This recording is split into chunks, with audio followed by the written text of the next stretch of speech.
Monsieur Hakim, que pourriez-vous dire à Monsieur Alain pour exprimer votre ressenti sans l'agresser et tout en restant professionnel?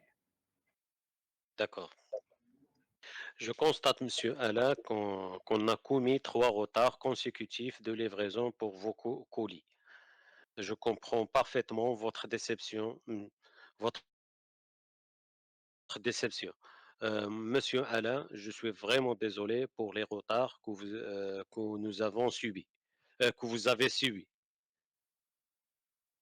Je vous promets que je vais occuper de vos livraisons par moi-même. Je vous offrir, oui, une remise de 1% pour chaque livraison. Très bien, voilà. Donc, vous avez parlé de votre frustration par rapport à ces 3 retards. Vous avez aussi essayé de lui accorder un avantage d'une réduction de 1% pour chaque livraison et aussi vous lui avez promis de vous charger personnellement de la résolution de ce problème. Très bien, voilà. Donc voilà, très bien. Donc vous avez respecté toutes les étapes. Donc vous avez compris la frustration, vous ne l'avez pas accusé et vous êtes tout de même resté professionnel et orienté vers l'action de résolution. Très bien. Donc pour la 5e question, Monsieur Mustapha, pourquoi est-il utile de proposer une solution au lieu de se justifier?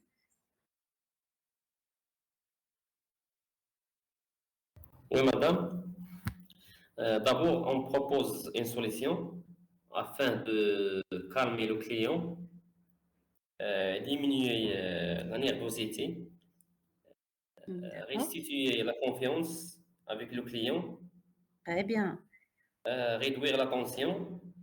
Et l'essentiel, c'est de préserver la relation avec Voilà, lui. Donc, très bien. on ne perd pas, c'est-à-dire un travail de plusieurs années avec une erreur, par exemple, Une d'un erreur, commercial. ouais. Ok, d'accord, très bien. Donc, vous essayez tout de même de garder la bonne relation malgré ce problème qui s'est passé. Donc, vous essayez tout de même de fournir l'effort de résoudre le problème sans perdre le client. Très bien. Donc, en proposant une solution, donc on essaie de regagner, bien sûr, la confiance du client et c'est très rassurant pour lui. Voilà, très bien. Donc, 6e question. Si Clara dit, je comprends votre colère et je vais faire le nécessaire pour améliorer la situation, est-ce suffisant? Que peut-elle ajouter? Oui, pour la réponse de Clara, je pense n'est pas suffisant. Euh, pour un début, c'est bon, mais on peut renforcer ou bien préciser. Pour moi, j'ajoute, je vais transmettre votre dossier au service X ou bien le service concerné et, et vous contactez ou recontactez dans la journée. Qui Bien. suit, voilà. Donc, vous devez tout de même détailler au niveau de la résolution du problème. Il ne faut pas rester Oui, très vague.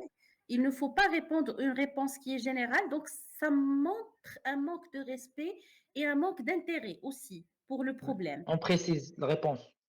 Voilà, très bien. Donc, elle doit bien sûr lui préciser que voilà, nous allons traiter le problème, que vos prochaines livraisons, elles seront effectuées via une livraison express spécialement pour vous, ou bien essayez tout de même de trouver une technique pour bien sûr accrocher le client et reprendre sa confiance. Très bien. Donc, Oui, est-ce que madame, c'est clair? Oui, dans dans ce ce cas, cas, oui. le client cherche un résultat. Alors, il Très faut bien.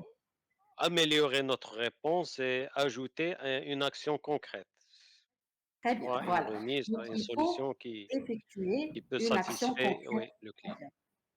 Voilà, très bien. Donc, est-ce que c'est clair pour vous?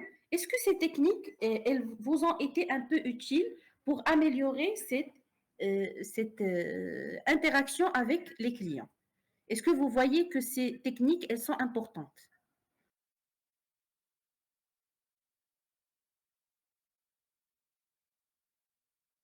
Oui, madame, bien sûr, ce sont des techniques très importantes. Voilà, oui.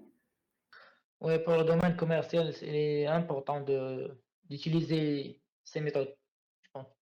Et même pour vous, parce qu'en interne, moi, je ne savais pas que même pour la maintenance, c'était un petit peu la même approche. Ouais. Donc, je viens ça veut dire je n'ai jamais rencontré une personne qui m'a parlé comment ça se passe au niveau de maintenance, mais maintenant, on voit que même à l'intérieur de l'entreprise, on ne peut pas être efficace dans le travail sans adopter des bonnes techniques de communication et des communications basées à la fois sur l'efficacité professionnelle et aussi le relationnel. D'accord? Donc, il reste Madame, Oui, bien sûr une autre. madame, Oui, oui, surtout pour l'industrie, comme le travail auparavant de Mustapha ou bien de M. Mounir, l'industrie, parfois le client demande de voir l'industrie de proche. Alors, elle fait un contact avec les techniciens ou bien les personnels qui sont occupés de fabrication pour lui convaincre de leur production et leurs voilà, produits. très bien. Ça aussi, c'est un cas qui peut avoir lieu. Donc, il faut toujours Oui, rester un petit peu à l'écoute du client et savoir très bien communiquer, même si on est dans des postes qui ne sont pas en contact direct avec le client. Très bien. Donc, il nous reste une autre méthode. Il nous reste une autre méthode, c'est la dernière méthode. Euh, donc, c'est comment clarifier une demande floue. Ça va bien sûr la traiter dans la séance prochaine. D'accord? Donc, je tiens à vous remercier infiniment de votre présence, de votre attention et de votre participation. Et on se voit, Inch'Allah, le mercredi pour continuer notre débat.